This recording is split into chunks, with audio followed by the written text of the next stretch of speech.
देखो कैसे पांचवा क्वेश्चन बनता है प्यारे बच्चों। देखो पहला बना के दिखाता हूँ।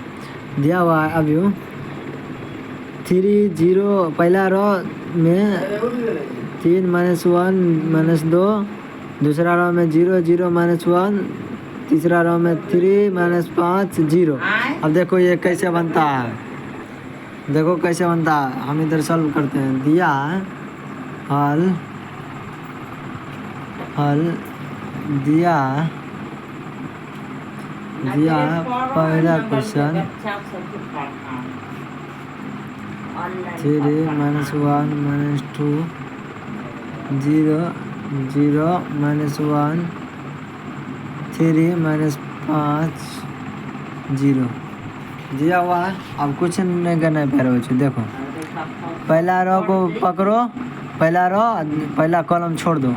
देखो 3 तो पहला रो पहला कॉलम छोड़े तो 0 1 0 -1 -5 0 माइनस। फिर दूसरा पहला रो के दूसरा कॉलम को पकड़ो -1 तो -1।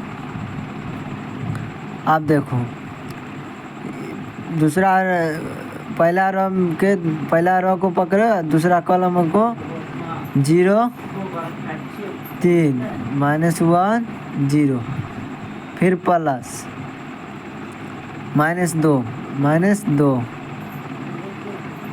दिया हुआ है -2। पहला रो तीसरा कॉलम को पकड़े 0 0 3 -5 हो गया। अब देखो गुना कर दो, 3 0 से 0 माइनस प्लस 5 अब माइनस प्लस 1 0 और -3 माइनस हो जाता है तो -3 यानी +3 और प्लस -2 अब देखो 0 और 0। देखो प्यारे बच्चों से गुना कर देना है। 0 में 0 5 या 15 प्लस 1 से 0 और 1 3 और माइनस ये तो 0 हो जाएगा, अब देखो 15 और 3 18। यही आंसर है प्यारे बच्चों।